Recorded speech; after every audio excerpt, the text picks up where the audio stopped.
Astaghfirullah. Assalamualaikum warahmatullahi wabarakatuh. Alhamdulillah wassalatu wassalamu ala Rasulillah wa ala alihi wa sahbihi wa mawalah wa la hawla wa la quwata illa billahi wa ba'du.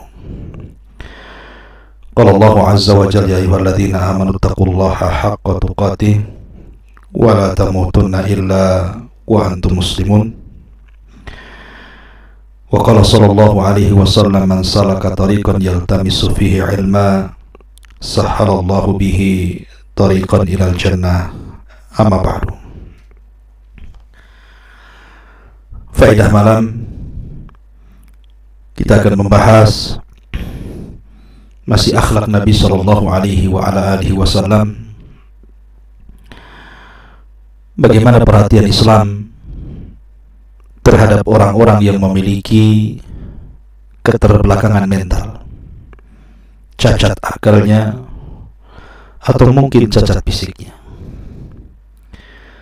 Bagaimana akhlak Nabi sallallahu alaihi wasallam terhadap mereka? Dan inilah gambaran dari keindahan Islam, agama yang merupakan rahmatan lil alamin. Ma'asyiral muslimin yang dimuliakan Allah Subhanahu wa taala. Di zaman Nabi sallallahu alaihi wasallam, Sa'ad bin Ubadah radhiyallahu anhu adalah salah seorang dari pembesar-pembesar Ansar. Dia memiliki sebuah ladang, dan di ladang itu ada seorang laki-laki yang sedang sakit. Karena lamanya sakit sehingga laki-laki itu menjadi kurus kering, bahkan tidak sanggup untuk berjalan. Tiba-tiba kemudian masuk seorang wanita jariyah ke dalam kebun dan berjumpa dengan laki-laki sakit itu. Tiba-tiba dua orang ini berzina di kebun itu.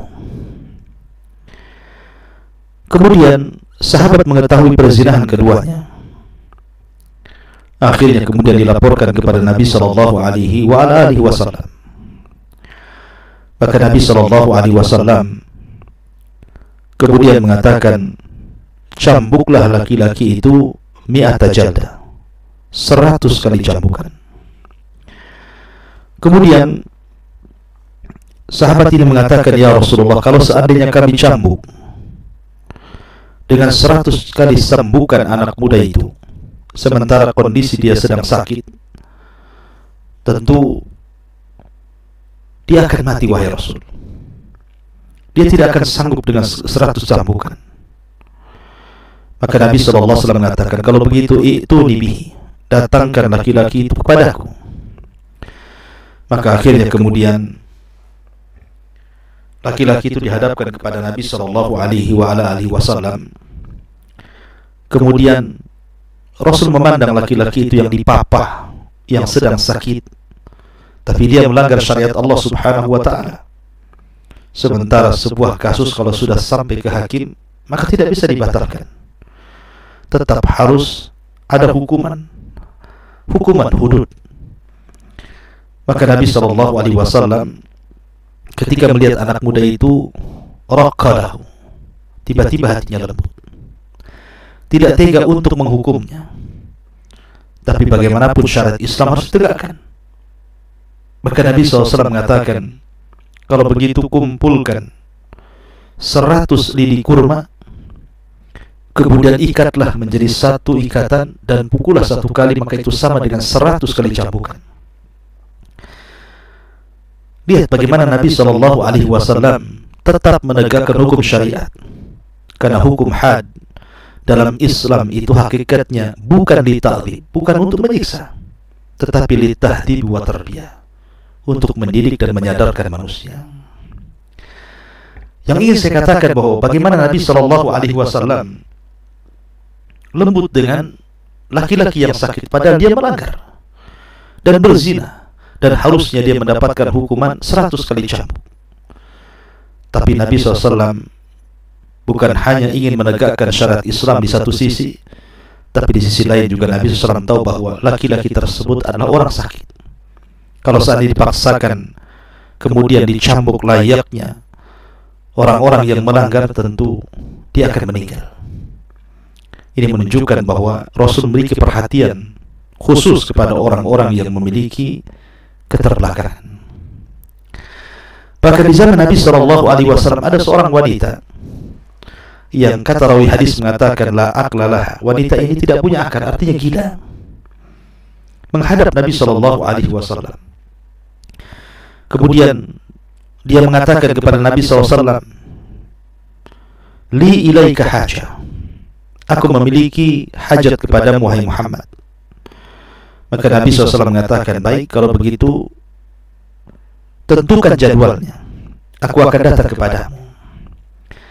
Akhirnya kemudian pada waktu yang sudah ditentukan, dengan kesibukan Nabi SAW, seorang pemimpin, baik pemimpin umat, pemimpin rumah tangga, pemimpin dakwah, banyak urusan, tapi dia menyempatkan diri untuk datang kepada wanita gila, kemudian ngobrol sampai puas. Kemudian Nabi SAW meninggalkan wanita itu. Begitulah Nabi SAW memberikan perhatian hatta kepada orang yang tidak punya akal. Mungkin bahasa kitanya sampai kepada ODGJ.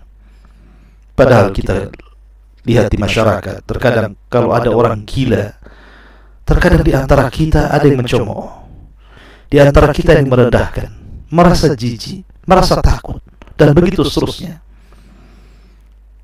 Terkadang kita melihat sebelah mata, padahal Nabi SAW Sayyidul Awwalin wal Akhirin, manusia yang terbaik yang berjalan di permukaan bumi, memberikan perhatian khusus kepada orang gila. Ma'asyiral muslimin yang dimuliakan Allah Subhanahu wa taala.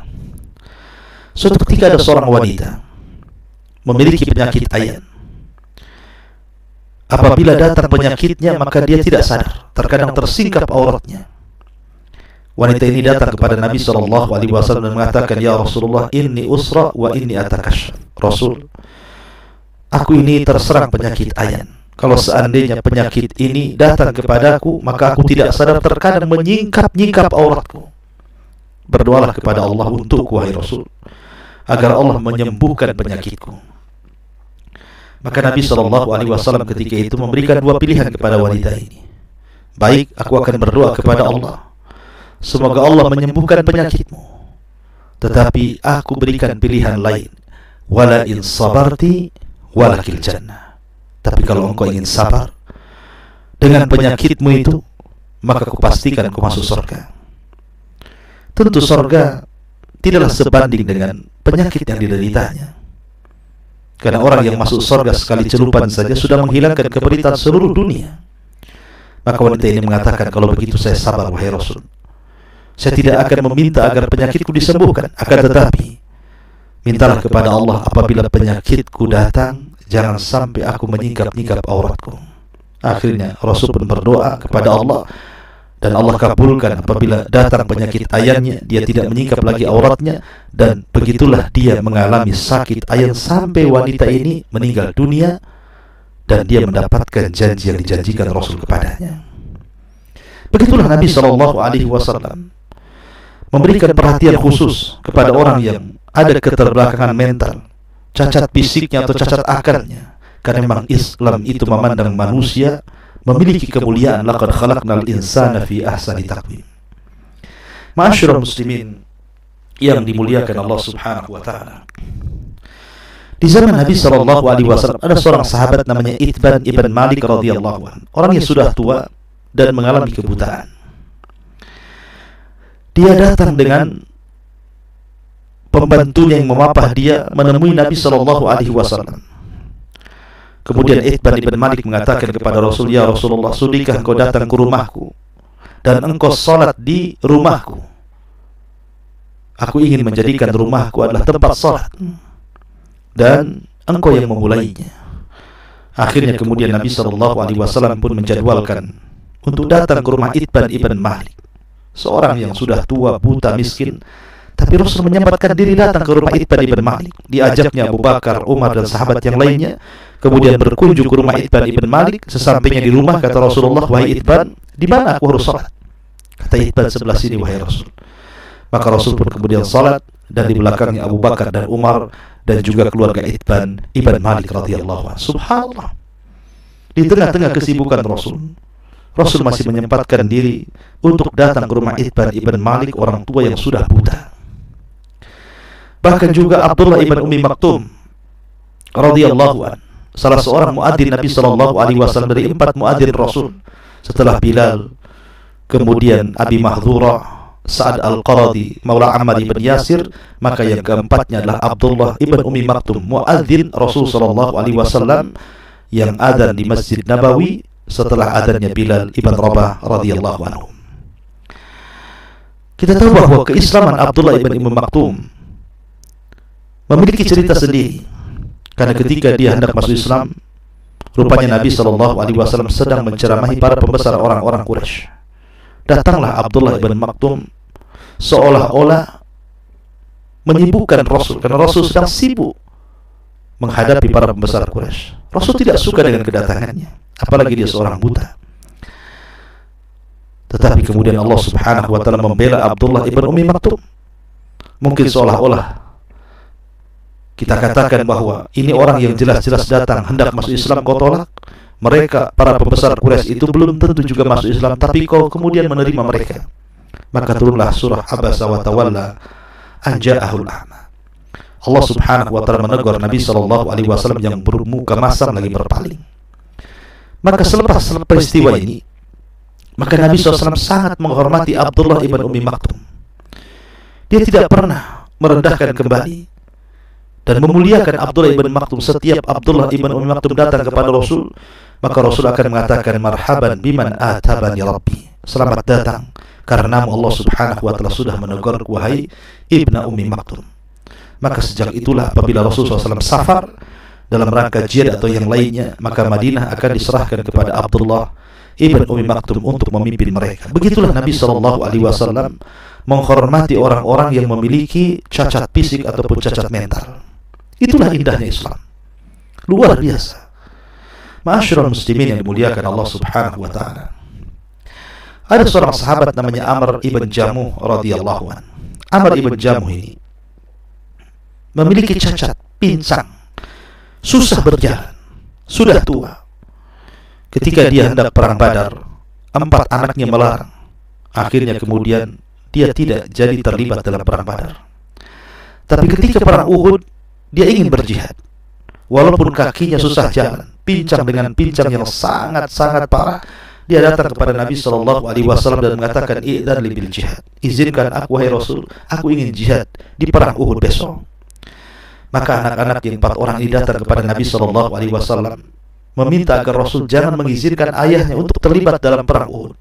Bagaimana dia akan perang sementara dia cacat, jalan pun tidak bisa. Tetapi kemudian Amr ibn Jamuh mengatakan, "Ya Rasulullah, izinkan aku. Walaupun sekarang kakiku pincang di dunia, tapi aku ingin menginjakkan kedua kakiku di surga." Melihat semangatnya Amr ibn Jamuh, maka Rasul ada kasihan dan mengatakan kepada anak-anaknya, biarkanlah dia memilih pilihannya. Dia ingin mengakhiri hidupnya dengan kebaikan, dengan kemuliaan. Akhirnya kemudian Amr ibn Jamuh pun terlibat dalam perang Uhud, dan dialah orang yang pertama kali mati syahid. Dan Allah janjikan bahwa dia akan masuk surga dan akan menginjakkan kedua kakinya di surga. Dan itu pernah dilihat dalam mimpi Nabi SAW. Aku melihat Amr ibn Jamuh, kedua kakinya menginjak surga. Ma'asyiral muslimin yang dimuliakan Allah Azza wa Jalla. Indahnya Islam, indahnya Islam. Tidak saling meremehkan, tidak saling menghina, hatta kepada orang yang memiliki cacat mental ataupun cacat fisik. Karena belum tentu mereka tidak lebih baik dari kita, atau belum tentu mereka tidak lebih rendah dari kita. Boleh jadi mereka itu lebih mulia, boleh jadi mereka lebih terhormat dibandingkan kita. Ma'asyiral muslimin yang dimuliakan Allah Subhanahu wa taala. Saya contohkan. Di zaman Nabi SAW ada seorang sahabat namanya Mu'adz ibn Jabal radhiyallahu anhu. Mu'adz ibn Jabal radhiyallahu anhu yang dikatakan oleh Umar bin Khattab a'lamuna bil halal wal haram. Dia sahabat yang paling paham di antara kami persoalan halal dan haram, dan dia ulamanya para sahabat. Kata Nabi SAW, nanti di padang mahsyar pada hari kiamat, maka Mu'adz akan dilebihkan dari para ulama biratwah, dengan satu ratwah, satu lemparan batu yang sangat jauh. Lah Mu'adz ibn Jabal radhiyallahu anhu, siapa yang tidak kenal Mu'adz ibn Jabal? Perawi hadis. Banyak hadis-hadis Rasul sampai kepada kita. Rupanya Mu'adz punya cacat. Dia seorang yang pincang jalannya. Walaupun dia ganteng orangnya, tapi dia jalannya pincang. Tapi lihat Allah angkat derajatnya, kepincangannya tidak menjadikan rendah Mu'adz bin Jabal, justru menjadi alimul ulama, alimnya para ulama. Ma'asyiral muslimin yang dimuliakan Allah Subhanahu wa taala. Kemudian Qatadah ibn Di'amah As-Sadusi rahimahullahu taala, orangnya buta. Kemudian orangnya pesek gitu ya, hidungnya masuk ke dalam. Kemudian tangannya tidak bisa digerakkan. Kemudian kakinya setruk, tidak bisa jalan, tidak bisa bergerak tangannya. Kemudian buta lagi, kemudian hidungnya masuk ke dalam mukanya. Dia hanya bisa mendengar. Tetapi walaupun demikian, ketika kemudian dimerdekakan oleh tuannya, dia menangis kepada ibunya. Maka ibunya menyarankan agar dia tinggal di Masjidil Haram. Maka dia pun kemudian tinggal di Masjidil Haram dan menyerap seluruh para ilmu, para ulama di zaman itu dengan pendengarannya, dan langsung disimpan di otaknya. Ketika semua para ulama sudah meninggal, dia pun menjadi orang besar, ulama dunia. Satu dunia mencari Qatadah ibn Di'amah As-Sadusi dan belajar ilmu kepadanya. Lihat, cacat mental tidak menjadikan orang itu terhina. Ya, ma'asyiral muslimin yang dimuliakan Allah Subhanahu wa taala. Abdullah ibn Mas'ud radhiyallahu anhu. Siapa yang tidak kenal Abdullah ibn Mas'ud? Suaranya disejajarkan dengan suara Jibril ketika membaca Al-Quran. Bahkan Rasul suka dengan Abdullah ibn Mas'ud. Terkadang dia memanggil, kemudian disuruh membacakan Al-Quran dan Rasul mendengarkannya. Rupanya dia memiliki cacat, kakinya kecil, seolah tulang dibalut oleh kulit. Sangat tipis sekali, sangat krempeng sekali. Ketika dia naik pohon kurma, datang angin. Kemudian jubahnya tersingkap, rupanya betisnya ini nampak oleh para sahabat karena saking kecilnya, seolah-olah tulang dibalut kulit. Sahabat pun mentertawakan kedua betis Abdullah ibn Mas'ud radhiyallahu anhu. Maka Rasul mengatakan, jangan kalian tertawakan kedua betis Abdullah ibn Mas'ud. Demi Allah, kalau seandainya kedua betis itu ditimbang di satu neraca dan gunung Uhud di neraca satunya, tentu kedua betis itu jauh lebih berat di hadapan Allah dibandingkan gunung Uhud. Ma'asyiral muslimin yang dimuliakan Allah Subhanahu wa taala. Masruq ibn Ajda al-Hamadani.